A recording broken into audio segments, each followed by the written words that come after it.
Too big. Too big. That's all right.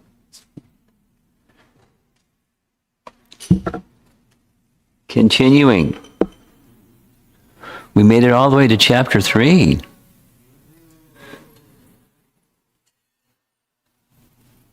We'll have a little celebration. And at the end of today, we'll complete chapter 3, including at the end a review of chapter 3, because chapter 3 is so important.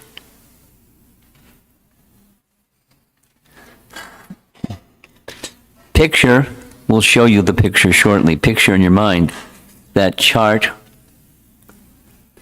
the bhakti lata that starts with the seed in the bottom and grows and grows and grows. This anartha nivritti stage spans the entire first 7 stages, or the second plus up to 7, which means anartha nivritti is really important. You know, once upon a time, we weren't practicing bhakti. Then something happened. And we started practicing bhakti. And when you started practicing bhakti, what'd you find? Uh-oh, there's so much stuff inside. I had no idea there was all this stuff inside. Uh-oh. And then not only that, there's more and there's more and there's more and there's more and uh-oh. Right? I mean, if you're doing devotional service, you're conducting devotional service carefully, you'll find things that are unwanted things inside that you didn't even know were there. It's a big deal. And then after this, then there's that, and then there's that, and then there's that, and there's... Yikes. Toss in the towel. It's hopeless. I'm a hopeless case. I'm too fallen. I'm too this and that. Bhakti is more powerful than little old us.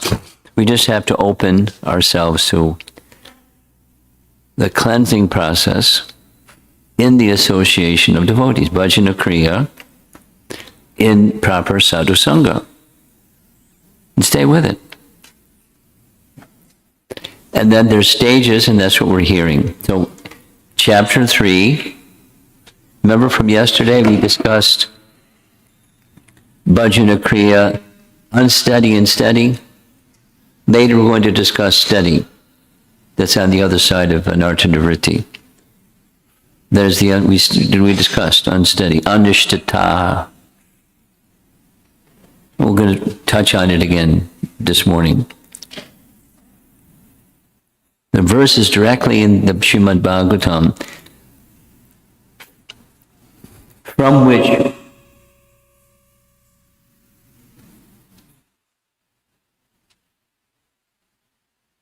from which Rupa Goswami established as a foundation the verses of the Bhagavatam, and of course the teachings of Lord Chaitanya, which are not different than the teachings of the Bhagavatam.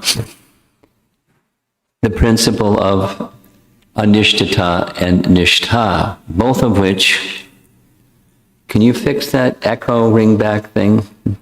Both of which have to do with anartha nivritti. And stay tuned, anartha nivritti continues right up to the final stage of sadhana bhakti. So it's important. So removal of anarthas, or anartha nivritti, the third shower of nectar. So many times we've chanted, many more times we'll chant, and let's chant responsively. These 2 verses from Rupa Goswami's Bhakti Rasamrita Sindhu, that's the basis of Madhurya Kadambini. Adau shraddha tata sadhu sangota bhajana kriya tato nartha nivritti syat tato nishtha ruchistata atasaktis tato bhavas tata premabhyudhanchati sadhakanam ayam premna pradurbhave bhavet kramaha. Translation. In the beginning, one must have a preliminary desire for self-realization. This will bring one to the stage of trying to associate with persons who are spiritually elevated. Sadhu Sangha.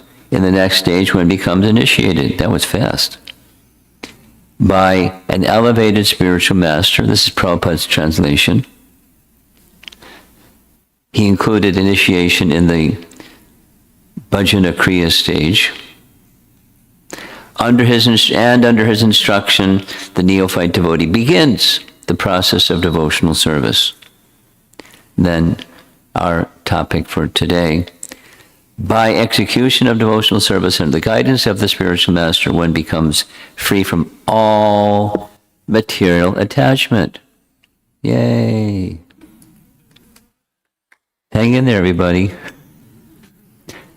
Attain steadiness in self-realization, acquires a taste for hearing about the absolute personality of God and Sri Krishna. This taste leads one further forward to attachment for Krishna consciousness, which is matured in bhava, or the preliminary stage of transcendental love of God. Real love for God is called prema, the highest perfectional stage of life. Shoo. That's the book. And here's Bhaktivinoda Thakur writing in Bhajana Rahasya, one of his 100 books, in the section Yama Sadhana. There's the verse up above, translation, due to bhakti sukriti, this is, we often in ISKCON say agyata sukriti, or unknowing devotional service. We talked about that.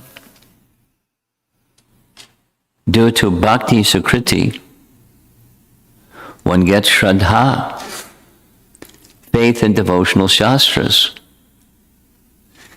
Due to such shraddha, one easily obtains sadhu sangha. The result of sadhu sangha is bhajana shiksha, and along with such bhajana shiksha, one gets nam mantra diksha. Stages in the flow of bhakti.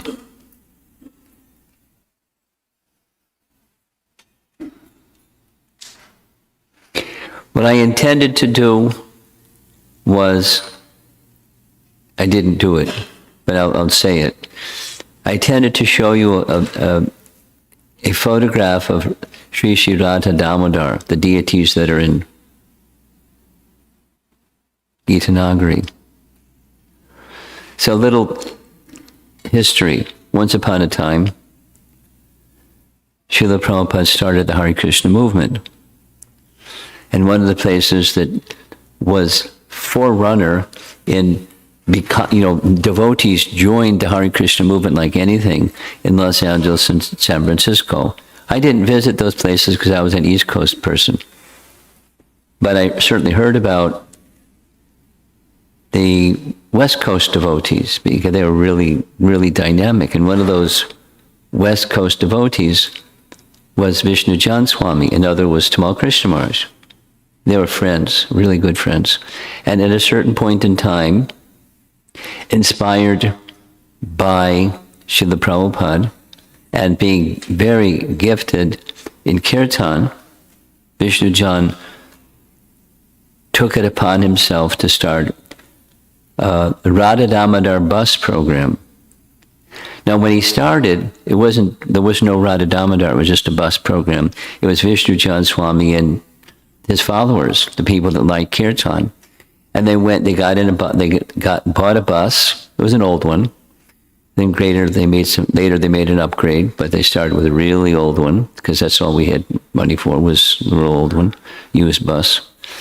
And they piled in the bus and put the bays at the bottom of the bus. They put all their musical instruments. And they went from college campus to college campus, setting up, with or without permission, and had kirtan. Fantastic.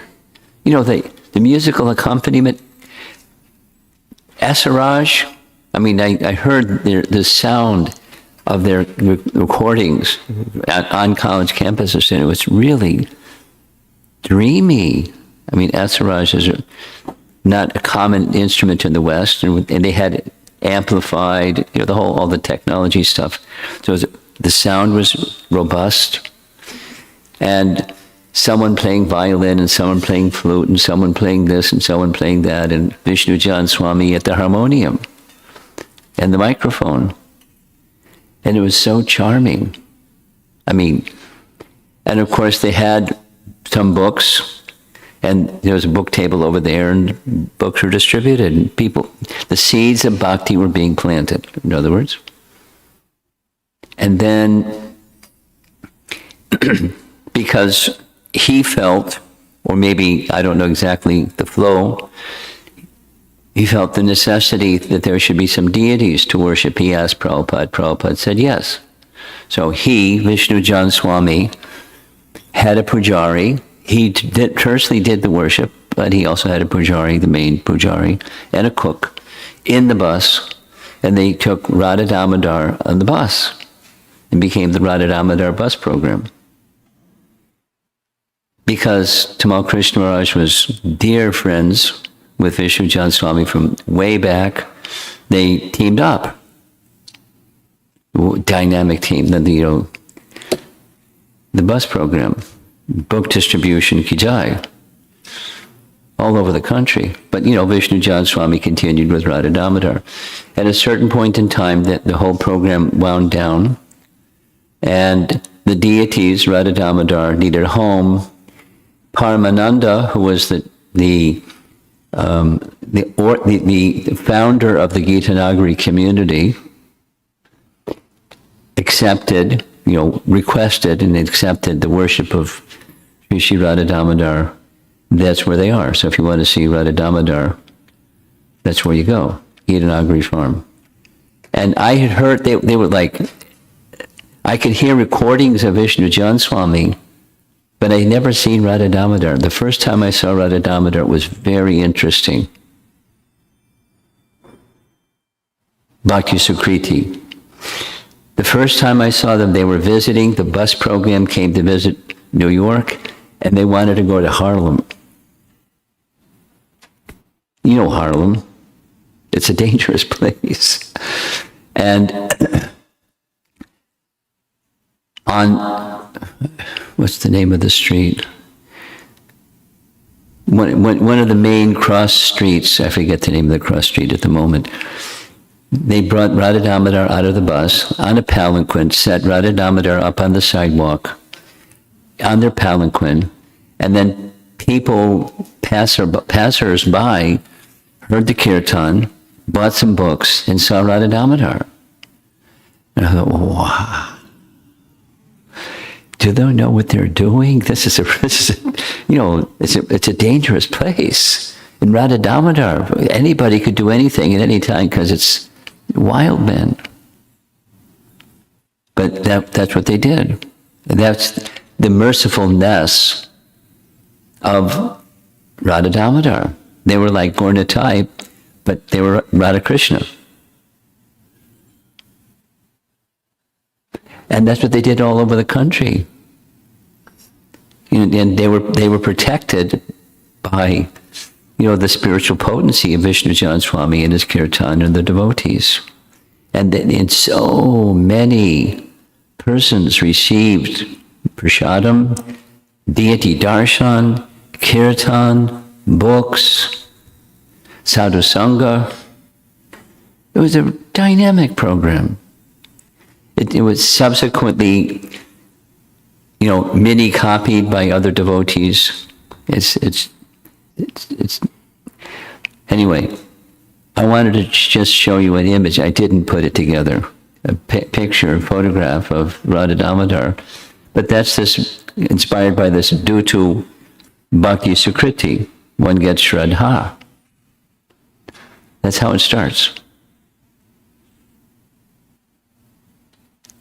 Due to such shraddha, one easily attains sadhu sangha, then bhajana shiksha, then mantra diksha. That was Bhaktivinoda Thakur's writing, followed by Srila Prabhupada. Here's Prabhupada's purport to Nectar of Instruction, number 7. If one is sincere, he is initiated. And this stage is called Bhajana Kriya. One then actually engages in service of the Lord. Like, what happens before that? They weren't doing service to the Lord. It's just Prabhupada's way of writing. By Bhajana Kriya, one gradually attains freedom from the contamination of materialistic life. That's anartha nivritti in a nutshell. Now, Bhajana Kriya, moving, because this is connecting yesterday's class, or chapter 2, with chapter 3. There's a transition from unsteady to steady. Here we go. On one side, anishtata, unsteady. And then comes from anishtata, or bhajana kriya, that's unsteady, anartha nivritti, big step, eradication of unwanted habits from the heart. And then nishtha, or nishtata bhakti. So that's up there. It's important to get to that stage. We'll see as we go along how important it is. There's these 2 verses mentioned already. Here they are, from Canto 1, Chapter 2. Let's say the verse together. Shrinvata Swakata Krishna Punya Shravana Kirtana Ridyan Takstoya Bhadrani Vidhonoti Saritsatam. Sri Krishna, the personality of Godhead, who is the Paramatma in everyone's heart, and the benefactor of the truthful devotee, cleanses desire for material enjoyment from the heart of the devotee who has developed the urge to hear his messages, which are in themselves virtuous when properly heard and chanted. So it's the beginning. Nishtata. Bhakti is the foundation of that, is in the Bhagavatam. Commentary says this verse states that the unwanted material desires in the heart have started to be destroyed, but not yet completely destroyed. And then we'll come to nishtha. Together. Nashta prayeshu abhadreshu nityam bhagavata sevaya bhagavati uttama bhaktir bhavati naishtuki. Translation. By regular attendance in classes on the Bhagavatam and by rendering of service to the pure devotee, all that is troublesome to the heart is almost, why not completely, almost, it's a stage. Nishtha is a stage. Prayeshu, almost destroyed completely. And loving service unto the personality of Godhead, who is praised with transcendental songs, Uttama Shloka, is established in the heart as an irrevocable fact. So when the nishtha, it's important, when the nishtha stage is reached, the Bhagavatam identifies this as irrevocable. Irrevocable, yet at the same time there's still some residual anarthas. because it's almost, but not complete. Both these verses mention destroying inauspicious things in the heart, purifying the heart from unwanted material desires, or abhadras, or anarthas, or, unwanted things. So here's their chart, looking closely, moving from bhajana kriya. You notice those 6 things in bhajana kriya, which we discussed in chapter 2. We're going to touch on them at least 2 more times. But then just above bhajana kriya is anartha vritti, which is where we are today in our discussion.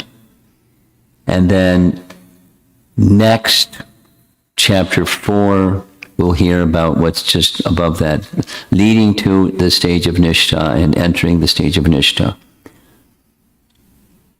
So what I just said is going to 3 classes. We're going to go slowly because it's where we are in our devotional service. And we need to know where we are and need how to get to where we want to go. So 3 classes on this topic. Here's a nice definition of anartha. There's artha and there's anartha. Anything that opposes or creates obstacles to paramartha is an anartha. So, many of you know, this is a very well-educated group of devotees, I can tell, looking around the room. You've been around a while, at least you have some foundational things clear. So, Purushartha, Dharma, Artha, Kama, Moksha. Everyone knows those 4. Dharma. Many people engage in Dharma because they want Artha, economic development. And why they want economic development? Kama. And when that doesn't appeal or satisfy anymore, Moksha. Dharma, Artha, Kama, Moksha. So, Artha, just a little sharing. There's a very successful devotee, disciple of Radhanath Maharaj in Singapore. His name is Radha Giridhari. Radha Giridhari is a very successful businessman. And he has a circle of successful businessmen, and he created a sangha. In our West, it's like a bhakti rickshaw group. So he named his bhakti rickshaw group the Artha Forum. You get the connection. Because Artha, people normally just, it means, wealth. Artha. But more explicitly, it means something wanted. And people want wealth. So, Artha means wealth. But Artha means something wanted. And then anartha is something unwanted. And that's something that's unwanted, that creates an obstacle for achieving paramartha. There's purushartha and there's paramartha. The 4, and then there's number 5. And that which blocks number 5, that's unwanted. That's a definition, one of the many definitions of anartha. This is a statement by Narottam Das Thakur in his Prema Bhakti Chandrika. My greatest fear is that the obstacles to my devotional practice will not go away. No, he's a pure devotee, but he's writing as if he's not. Pure devotional service rendered to the Supreme Lord, consisting of hearing, chanting, meditating, accepting it with faith, or praising others who perform it, immediately purifies even those who are envious of the Lord and the universe. This is this section. We've seen this painting or illustration many times. It's one of the Navayogendras speaking to King Nami on the process of devotional service and defining devotional service. It's a nice definition. It purifies even those who are envious of the Lord and the universe. It's very powerful. Devotional service, that's pure devotional service. That means at least with the intention that Krishna should be pleased. So this is Vishwanath, and he's now going to instruct us in Madhurya Kadambini the 4 categories of anarthas. And it has to do with where anarthas arise from whence they arise, what's their source. And here's 4. And you're going to see these terms. Don't worry about the Sanskrit. If you like Sanskrit, that's good. From sin, past pious activities, arising from offenses, aparad, and those arising from devotional service itself. So we're going to go through these a few times. So from sin, it's kind of easy, but let's hear what he writes. Anarthas arising from sin are equivalent to the 5 kleshas mentioned in the previous chapter. Klesha means, what does klesha mean? Yeah, it means suffering. Suffering. Kleshagni and Shubhada is suffering. Klesha. Klesha dikatarastesham abhyakta saktasetasam. Suffering. So the sufferings are the result of sin.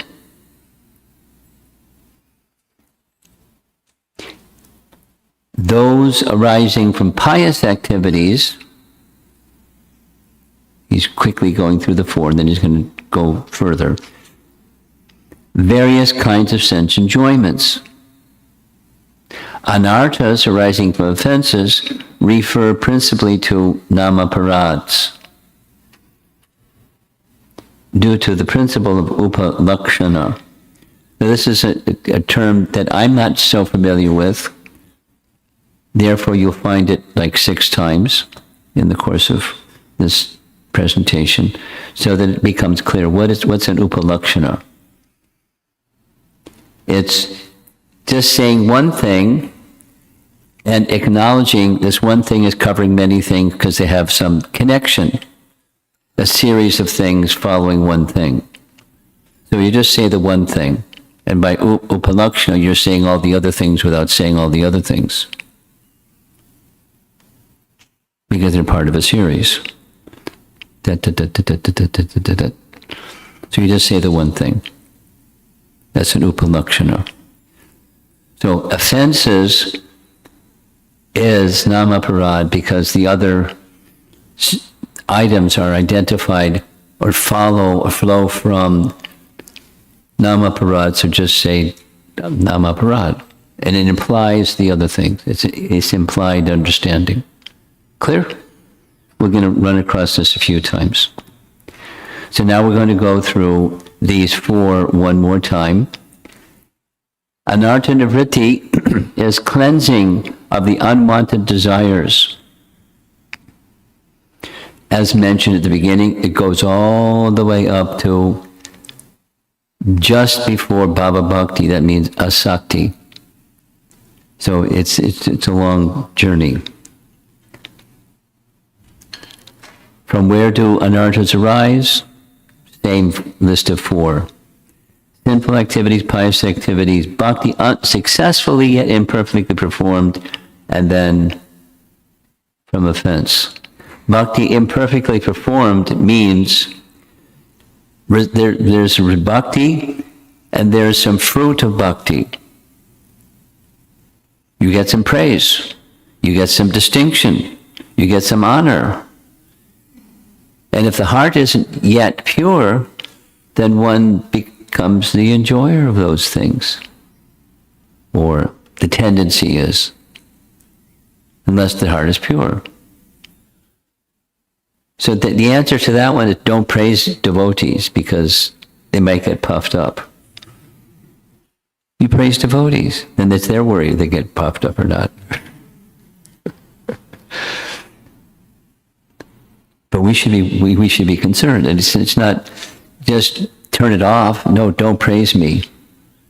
I mean, okay, we'll touch on it as we go forward. So now comes the sinful activities one. Here it is the third time. The bad effects of material attachment. Material attachment, such as envy, pride, anger, greed, lamentation, ignorance, attachment, which in turn cause various distresses, kleshas, are born from duskriti, sinful activities. All these sufferings arise from impious deeds. It's pretty clear, but it's a big basket, and inside the basket there's lots of stuff. Envy, pride, anger. So a question arises. I or somebody I know has an anger problem. What to do? Where does it come from? Why and what to do? Like there was a period in USA, it was a big thing, Time magazine, and it went all over. Crime, why and what to do? So Prabhupada jumped on it. Crime, why and what to do? It's right here. Make the heart pure. That's the heart. When the heart's not pure, there's crime. There's crime, and there's all these other bad things, sinful things. Duskriti. Bad things. And the bad thing, there's sin. And the sin causes or gets a reaction, some distress.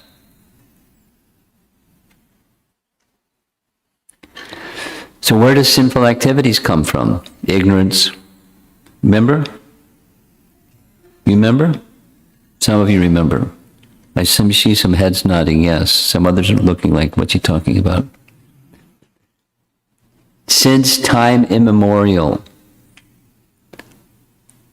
beginningless avidya for living entities that are in the mature world, covered by avidya.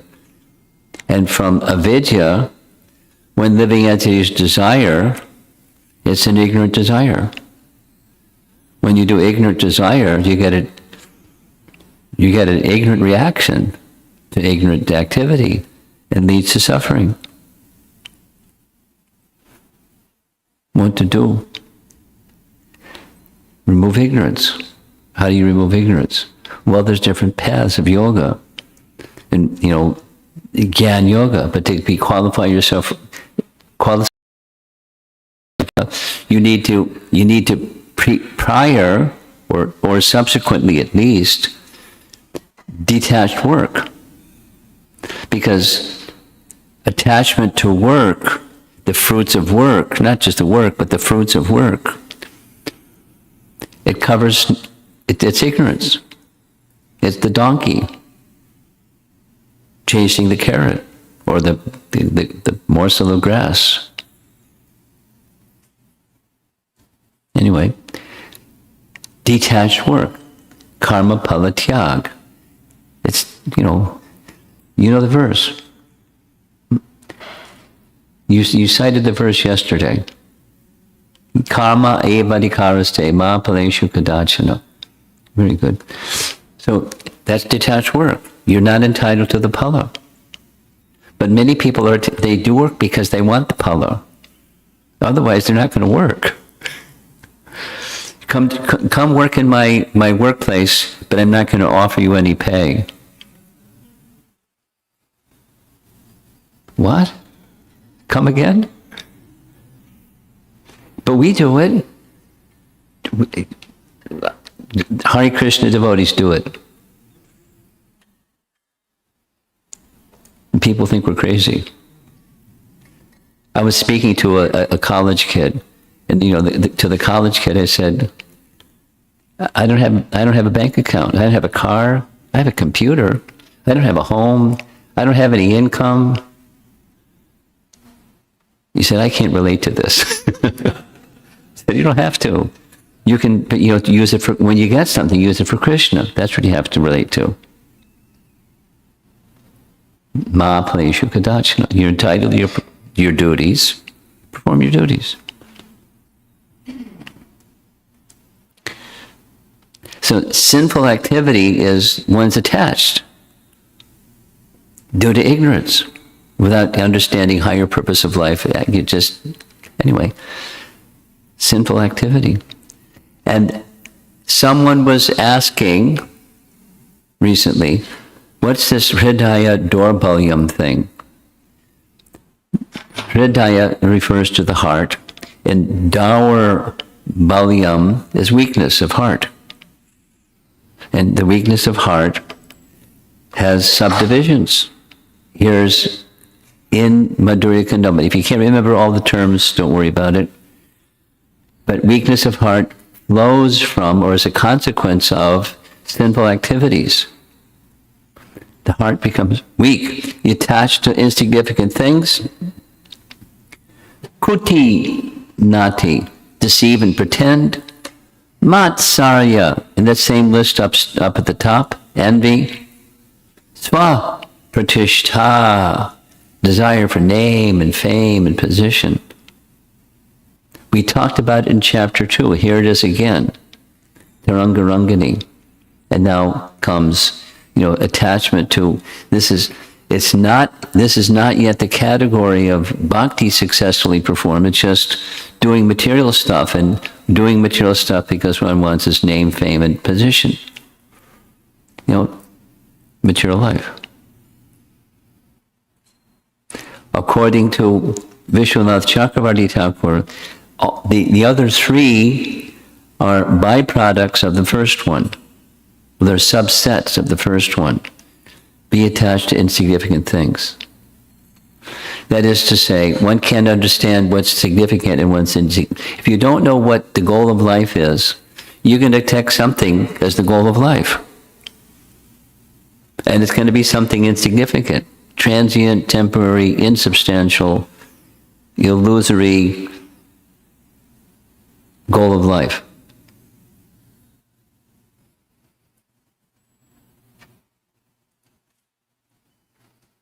Not a pleasant picture. But it goes on.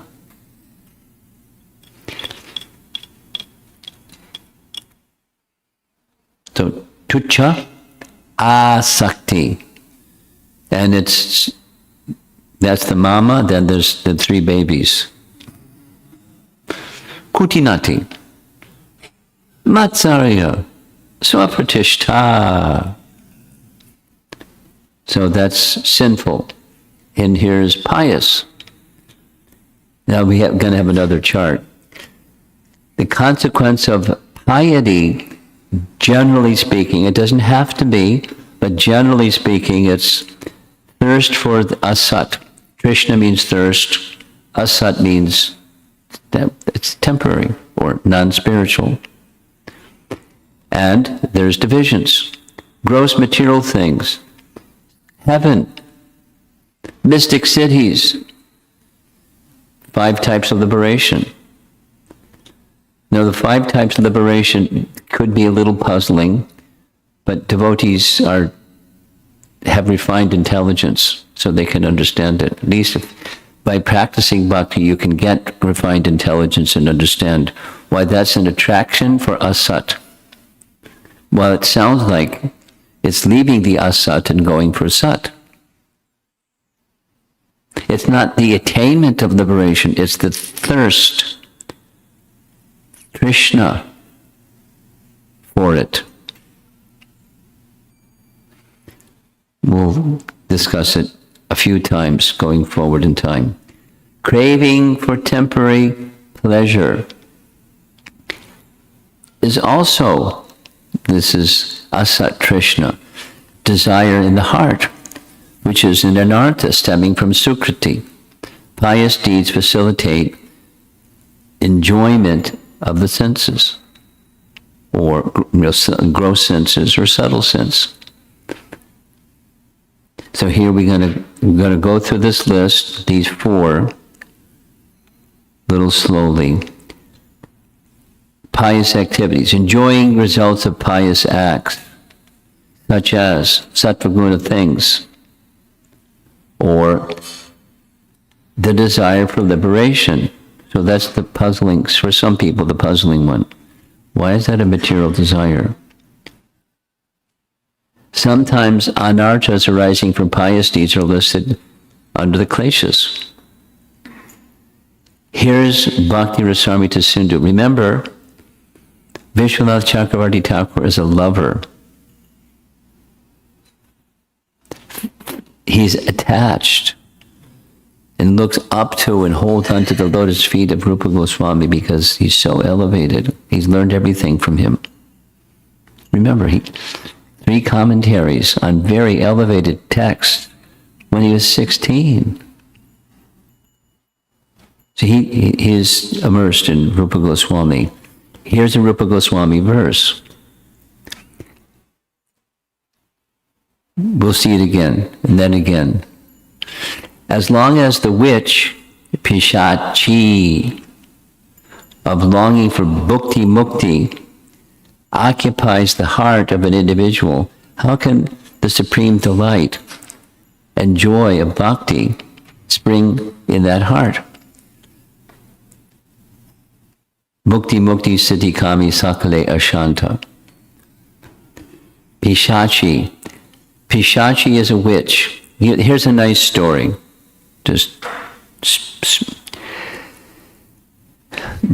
One time in Vrindavan, there was a devotee, a learned devotee, who visited Vrindavan, and he heard about Rupa Goswami, so he took the opportunity to associate with Rupa Goswami. And in association with Rupa Goswami honored him, because that's what Vaishnavas do, they honor another Vaishnava. And he offered to this devotee to edit my Bhakti Rasamrita Sindhu. If you find some mistakes or something that you feel needs to be corrected, please bring it to my attention. Very generous. So the devotee was flattered, and sure. And in the course of his reading, he took objection to this verse. He said it's a little harsh to call aspiring for mukti as a witch. Maybe you could say it a little softer, or something besides a witch. It's like, that's spooky.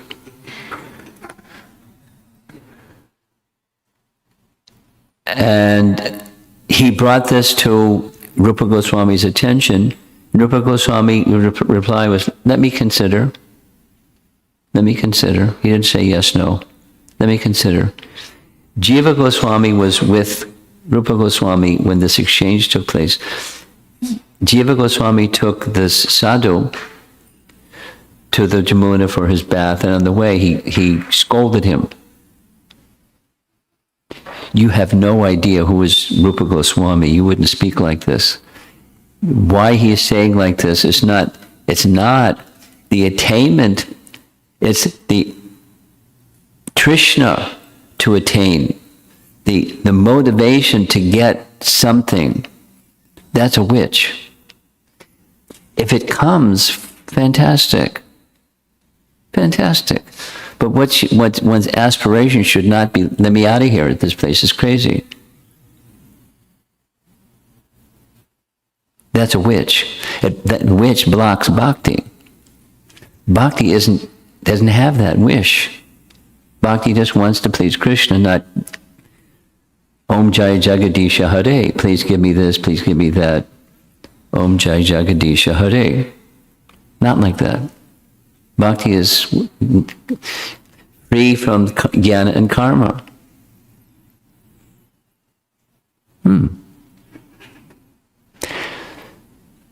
After his bath, he went back and reported to Rupa Goswami, this fellow that you sent me with, he's very intelligent. He explained why you wrote what you wrote.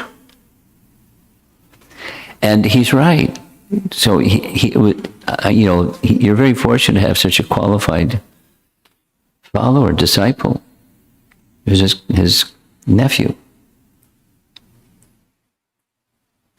The person's name was Ballabhacharya. It's not the Ballabhacharya it's a different Ballabhacharya, but it's the same name. And with that, when Ballabhacharya left, Rupa Goswami chastised Jiva Goswami, who was just speaking transcendental knowledge and protecting the name and the integrity of his guru. This has no place in Vrindavan. Get out of Vrindavan. Leave Vrindavan. Poof. You know the story? Some of you know the story. So poor Jiva Goswami, ordered by his guru, get out of town. So he went and made his residence in an alligator cave along the side of the river Jamuna near Mathura, but outside of Vrindavan. And he just fasted. And it was like a long story. Sanatana Goswami found him, brought him back. But he had him in hiding and said, Rupa, my younger brother Rupa, please tell me, what is the greatest quality amongst all the exalted qualities of a Vaishnava? Compassion. Jivadaya. Very good. Here's one jiva. Show your compassion and accept him back. Rupa Goswami understood. This is his elder brother, and he was right. No argument. None of that. Okay. So back to, it's not liberation, but it's desire. Notice what it says at the top, the desire for liberation, or asat trishna. Because our position, eternal position, is not liberation. Our eternal position is the servant of Krishna. Supposing I just desire liberation. Attaining liberation is not the problem, the desire. Here's a similar statement taken from Gajendra Moksha. This is Canto 8, Chapter 3, Prabhupada's purport. By his causeless mercy, the Lord can rescue the conditioned soul from the material clutches and enable him to return home back to Godhead, to become his personal associate. Nonetheless, a pure devotee does not aspire to go back to Godhead. Wait a minute. Back to Godhead magazine, we're supposed to want to go back to Godhead, isn't it? He's simply satisfied with executing his service in this material world. A pure devotee does not ask anything from the Supreme Personality of Godhead. His only prayer is to be freed from the material conception of life and to be engaged in the Lord's transcendental loving service. So the asha, or the trishna, or the hankering for something, including liberation, is not part of the life of a devotee. So it's not exactly we should consider going back to Godhead as worthy for the garbage can, but the inspiration that let me do what I'm doing because I want to get out of here. I want to go to the good place. I want to leave the bad place. Just be engaged in service to Krishna. That's Shuddha Bhakti. Okay, then here's further on the same, this is pious activities. You notice the painting. There's Narada Muni on the upper left, and he's seeing these two sons of Kuvera, Nalakuvara and Manigriva, naked, intoxicated by the place where Lord Shiva resided, which is the place where their father resided. So here's the verse. This is Narada speaking. These two men, Nalakuvara and Manigriva, are by fortune the sons of the great demigod Kuvera. But because of false prestige of wealth and birth, they're so fallen that they are naked but cannot understand that they are. So when you have fruits of piety, you can have some problems trying to become the enjoyer of the fruits of piety. This is the topic. There's the fruits of piety. Pray to God, please give me stuff. Then it can also happen just within bhakti itself. And again, anarthas that arise from successfully performing bhakti, and then here comes material wealth, worship, respect, position, fame. You know, like this is a nice temple. And it's not for our enjoyment. But if one starts to think otherwise, it can be a problem. So, beware. Labha puja pratishta. Very similar to, closely identical with the Taranga Rangani topic that we heard in the previous chapter. And I believe it's going to be one of the topics you're going to discuss when you have your breakout session. He's nodding, so you'll hear some more. So what to do? Be engaged in devotional service, but be unsuccessful.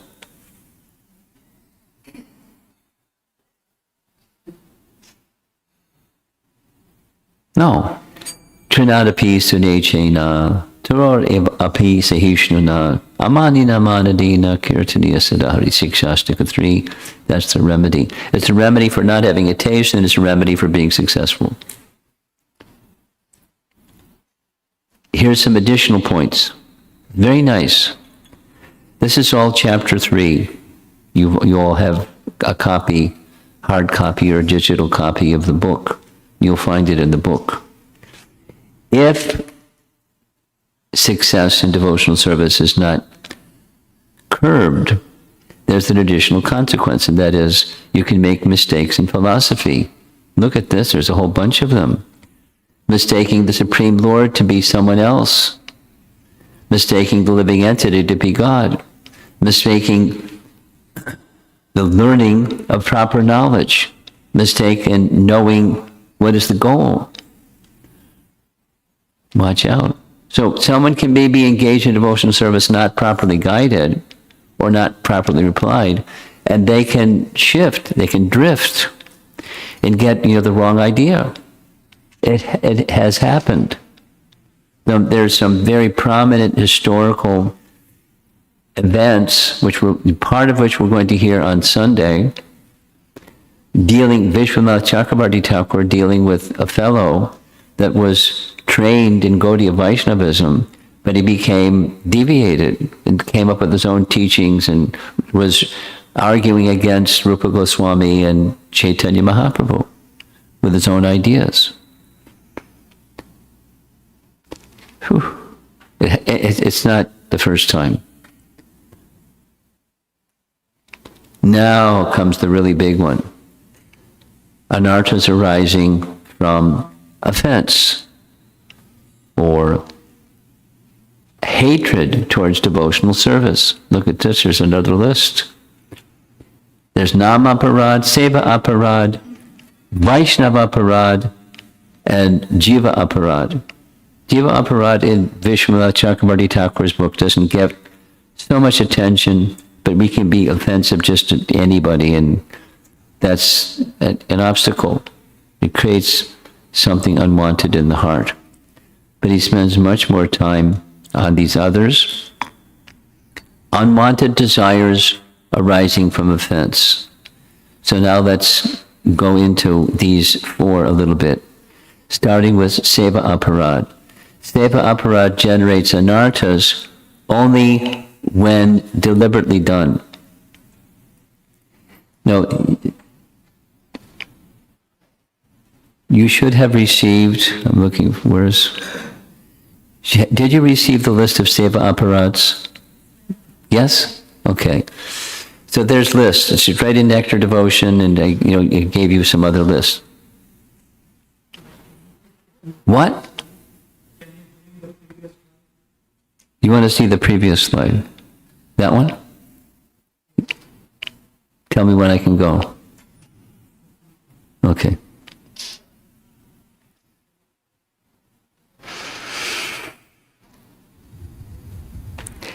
For example, one of the seva aparads is wearing your shoes in a temple. Now, supposing there's some new people and they don't know that rule, and they wear so they don't get put in the trash can. They're not because they unknowingly did something. But if you knowingly do something, rules. Then it's seva aparad, and then you see the list. So it's only anarthas, or something arising within the heart that's unwanted due to knowingly doing something. And then to counteract seva aparad, there's the chanting of the holy name helps one counteract the anarthas that arises in the heart from seva aparad. And therefore, in this category we saw the list of four, the most serious one is nama parad. Again, here's this same term, upalakshana. Upalakshana means just saying one term implies the other term because they're connected in a series.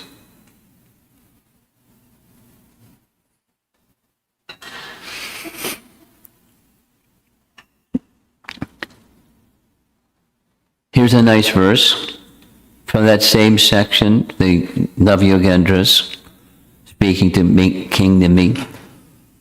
That same section. One who accepts the process of devotional service to the Supreme Personality of God will never blunder on his path in this world, even if he intentionally closes his eyes and runs. He will never stumble or fall. Don't try it. I'm a Hare Krishna devotee. I'm going to check out and see if this verse is true. So how do we understand what it means? Here's what it means.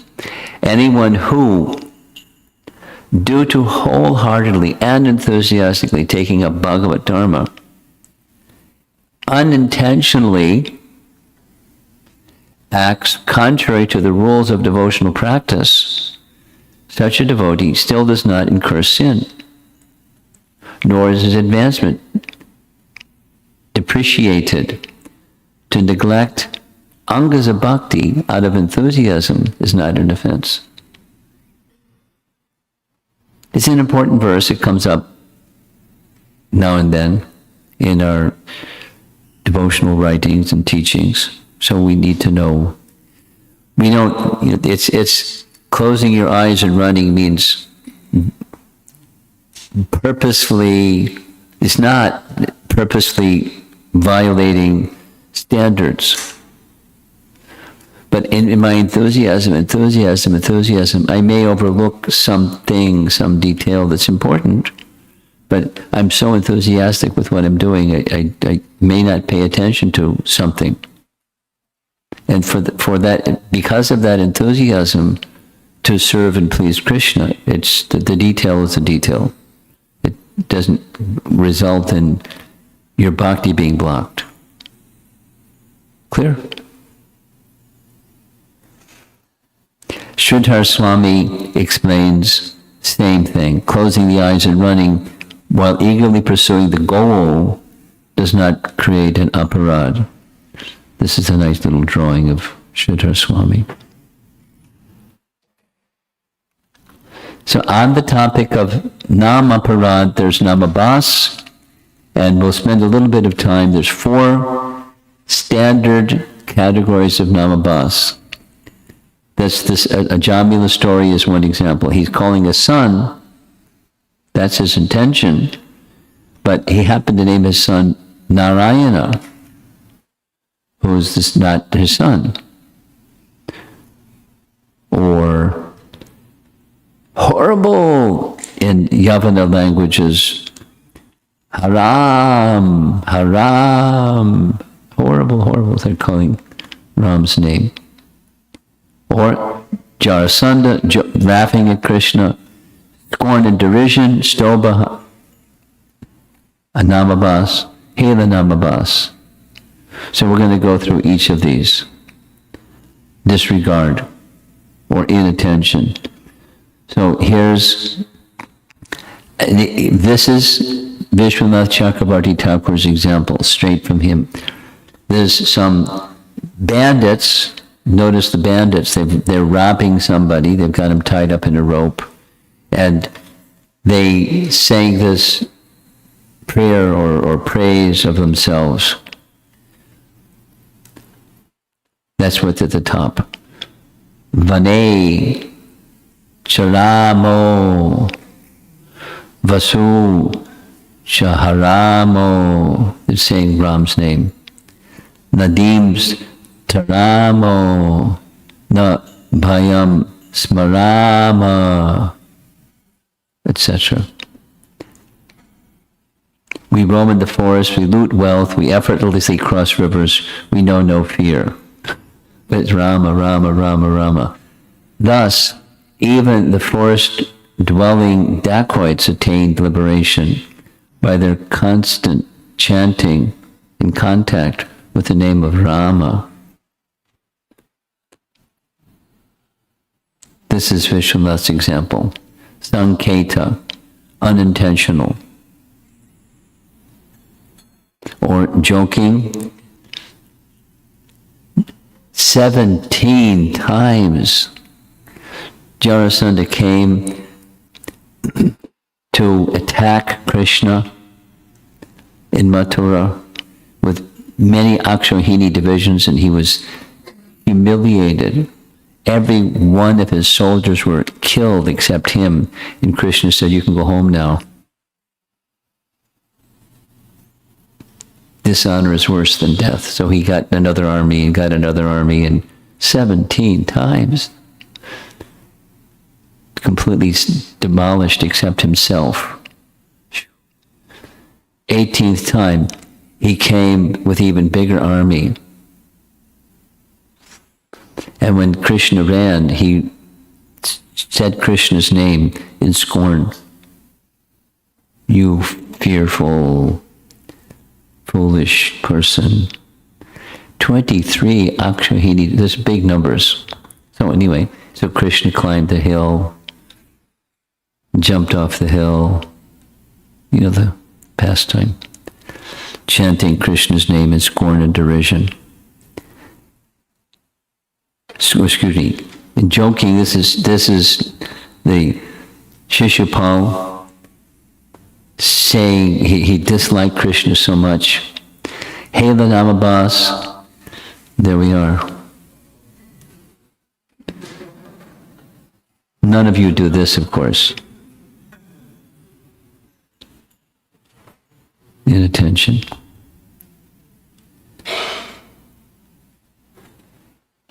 Here's Krishnadas Kaviraj's words. If one's heart does not change, tears do not flow from his eyes, his body not shiver, and his bodily hairs do not stand on end as he chants the Hare Krishna Mahamantra, it should be understood that his heart is as hard as iron. This is due to his offenses at the lotus feet of the Lord's holy name. It's like difficult. And again, we gave some definition of aparad, that which blocks the attainment of the fifth goal. Here's another way. Apa, this is the etymology, that which drives away, apa, and Radha, which is different than Radharani's name. Just Radha is different than Radha. Radha is one's desired perfection. So aparad is that which drives away one's desired perfection, and inattention leads to aparad. Inattention is a type of disrespect. According to our acharyas, inattention is the root of the other offenses, or disrespect. Here's Bhakti Sandarbha's statement. The root cause of aparad is anadarat, disrespect. All varieties of aparads consist of anadara. Clear? I'm leaving it on the screen for it to sink in.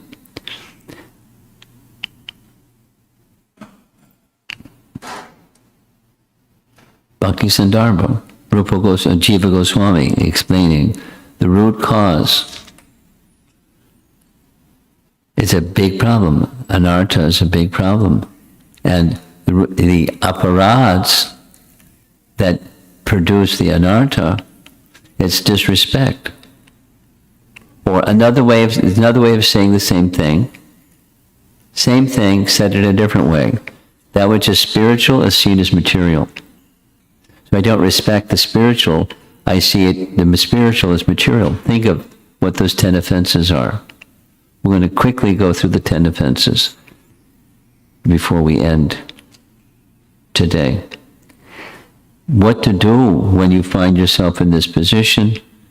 There's text 7, nectar of instruction,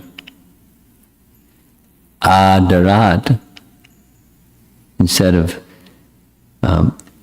one should carefully, instead of anadarat, but adarat, one should carefully chant every day. So we chant every day, so we should give attention to doing so carefully. And part of the doing so carefully is those of you that have attended the japa retreats. I was asked to give this class at the Baltimore Temple before coming here on chanting with quality. So the chanting with quality, Hari Bhakti Vilas gives some standards for chanting with quality, and one of them is mantrartha chintanam, meditating on the meaning. So it helps one be respectful if you understand what it is that you're chanting. How important is it anyways? Like the why, not just the what, but why? Why? Why is it important? To meditate on the meaning. And this is also part of Patanjali Muni's Yoga Sutras. These 23 verses, there's in a section of Patanjali Sutras, of Patanjali Yoga Sutras, that describe the process, meditative absorption. And in the meditative absorption, there's 3 things. I'm going quickly because we're going to end. Next slide.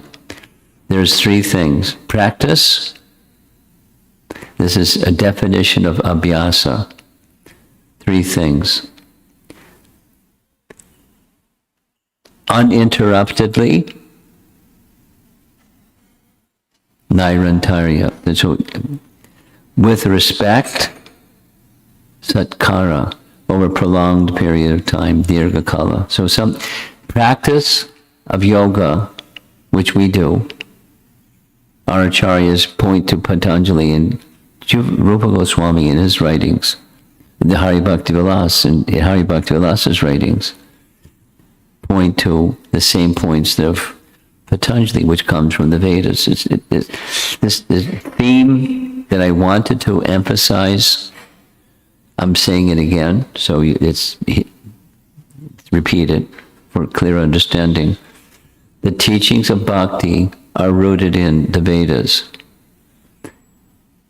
It's not sentimentalism, it's knowledge. And one needs to properly understand the Vedas, but with proper understanding of the Vedas, that's where Patanjali drew what he wrote. Rupa Goswami took literally his language, just adjusted it a little bit. But, it's from the Vedas and from authoritative sources. So practice. 3 things. Something that you do every day. We all chant every day. Over a prolonged period of time. Most of us, prolonged period of time, years. Not just days, years. And then comes the qualitative one. With reverence and devotion.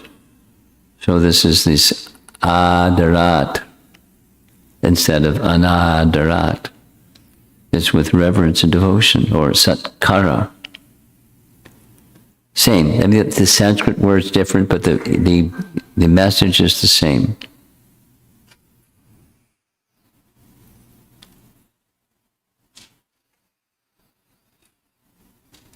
So we're halfway done with chapter 3. Chapter 3 was dealing with anartha nivritti, and then in the afternoon session we're going to continue with more on anartha nivritti, and then we're going to review chapter 3. Our dedication today is to understand more clearly what are the things inside that are blocking my experience of bhakti, my experience of the object of bhakti.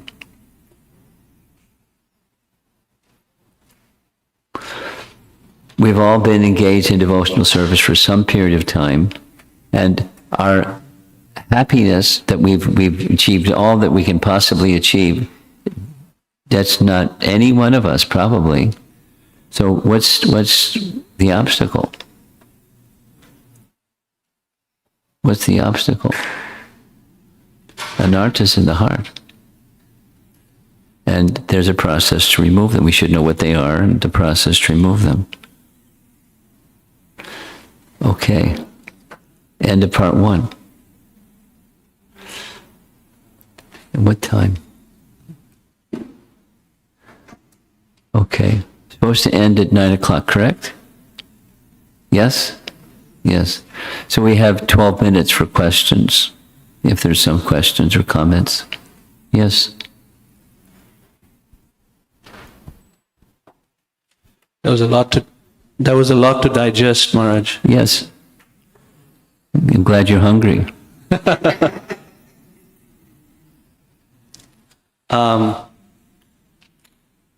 My first question is, we hear about how anartha nivritti starts in the bhajana kriya stage, goes all the way up to just before bhava. Yes. And yes. This particular stage is called out, even though the process happens throughout. This particular stage of anartha nivritti is called out because that's, my understanding is because that's what's happening. It's primarily what's going on. It's a stage. What my question is, Maharaj, is as we progress on to further chapters, we'll hear about the experience of the devotee in nishtha, ruchi, asakti, etc. And we hear about the experience of the devotee from the positive side, what they're experiencing in their relationship with Krishna. My question is, what is the positive experiences of the devotee, the soul, as they're journeying through bhajana kriya and anartha nivritti? What does that look like? Because we heard a lot about the stuff we don't want to experience, but it happens because we have anarthas.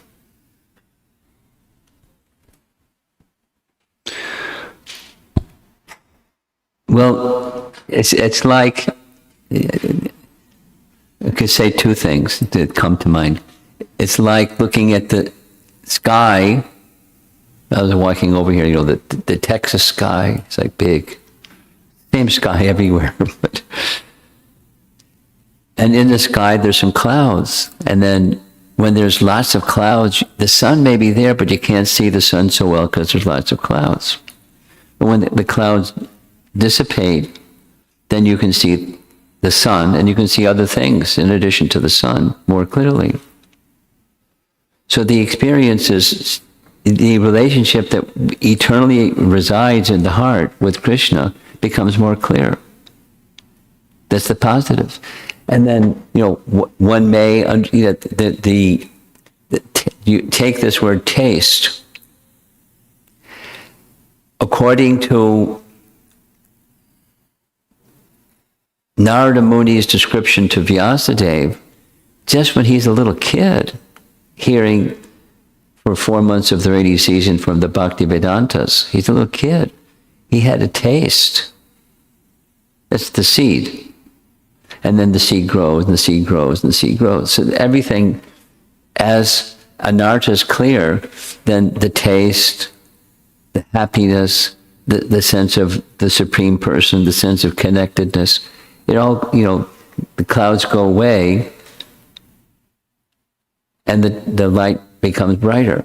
Or it's a dimmer switch.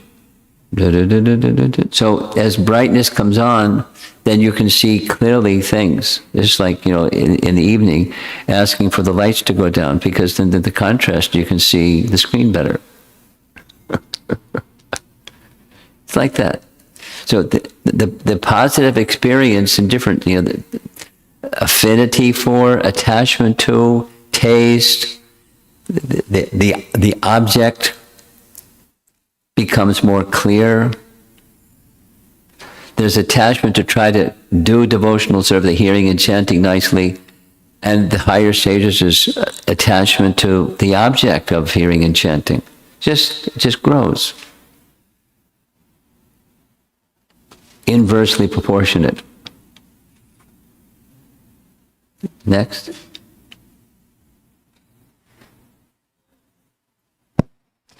I think I'm going to skip the second question only because I don't have it clear in my mind. Okay, that's fine. We'll circle back if it gets clear. We have 9 minutes. Thank you, Mukur Maharaj. As Prabhu said, you have very lot to digest. Yeah, get used to it. So as practitioners, sadhakas progress through these different stages, and we see the anarthas can be at a various level, as we showed so wonderfully different, including very subtle pride and envy. Oh yeah. So one of my experience, and I've seen, is an environment of trust and care and confidence enables to introspect with without being fear or without judge, and that is I think a lot of devotees also feel that is a foundational need of a movement to progress, especially we live in this Kali Yuga where yeah we're not refined, we're not cultured, we're not polished, we're rough. But you're devotees. Haribol, Prabhu. But not cultured. So we step on people's toes, and we're not really thinking, there's a toe, I'm going to go step on that toe. But we just, not refined. So how do you get refined? How do you get anything? You need teachers and teachings. You need good examples. So you point the finger at yourself and say, I'm not a good example, rather than say, there's a problem over there. They didn't speak to me very nicely. Or worse, they stepped on my toe and I said, ouch. It hurt. So you can say it hurt, but anyway. Refinement. So Prabhupada came to the West, look around the room. How many Americans, it's my soapbox thing. You know my soapbox thing. Prabhupada came to America to provide a place of worship for the non-resident Indians living in America. Or B, Prabhupada came to America to introduce to people that didn't know who is Chaitanya Mahaprabhu and the teachings of love of God, to give that opportunity to those people. B. Now, we're not putting up a sign that says, please, non-resident Indians, come. And tacitly, the rest of you, you can come if you want, but, Hari Bol Prabhu. Yeah, so, we're speaking, the question is, they're persons who are from a tradition that matches their background, and still that the refinement is missing. Wait a minute. Why is that? Well, we're also, all of us, whatever our background is, we're covered. We're Kali Yuga victims, or, products of misconceptions of, a whole string of them. Like, what's happiness? What's success? What's friendship? Definitions of, we have misconceptions, and we live according to our conceptions, which are misconceptions. And they're all variegated. And we're trying to get along with one another in the Hare Krishna. So it's not just the Hare Krishna movement. You may get closer to people because they're devotees. You get closer to people and you see, oh, there's this shortcoming.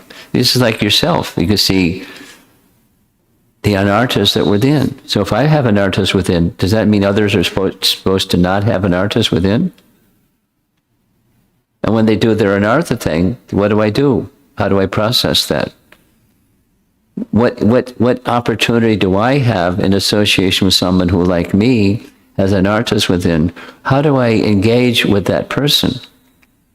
You try to see the spiritual and fan the spark. I'm moving my hand because Prabhupada did like that. Fan the spark. That's what we're supposed to do. But we don't do that sometimes. Sometimes we, And then this group that says, they say the same, the other one says, You get groupism. It's just unrefined. So what to do? That's why, what to do. Become refined. And so teachers and teachings, and say it again and say it again, say it again, say it again, say it again. But not just say it again, but exemplify. Be the example.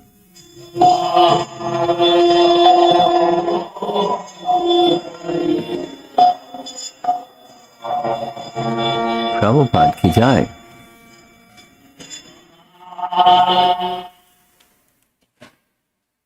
On cue. Therefore, you see that young man sitting behind you? Radha Krishna, Prabhu? He and I are going to be co-presenters in the lovely month of January in Naperville, the warmest place on the planet, in January, on this topic. And it's going to be an annual thing, and Brahmatirtha has agreed to come next year, and we'll have another speaker next year also. Anyway, Prabhupada Bhakti Marks, just on the topic of training and education of how to become civilized. Vaishnava etiquette, give it a nice name, Vaishnava etiquette. But it is the principle how we can, as an organization, move together with the character and quality of a Vaishnav, not just I got a Vaishnav t-shirt. Look out, here I come. You got to respect me because I'm a Vaishnava. So there. Anyway, it's further purification. It's like the bhakti creeper. And it takes, so there's stuff inside that has to be addressed. We have to become aware. And what's the replacement? Focus on the replacement, not just, or the International Society for Krishna Consciousness, not the International Society for Anartha and Vritti Consciousness.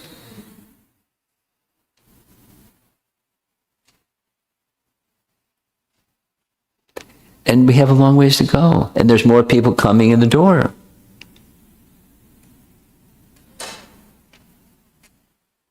That are expecting us to be, an oasis.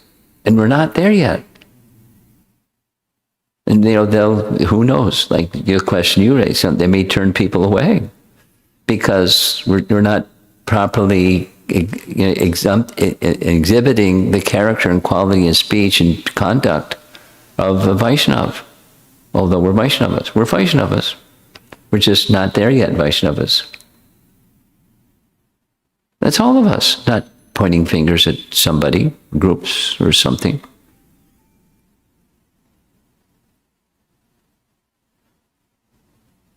So yes, I'm in full agreement with your statement. You help us be a good example and besides the achar, the prachar. And speak on the point. Exhibit the point and speak on the point. And then all of us, not just you, all of us. Okay, the 9 o'clock bell is ringing.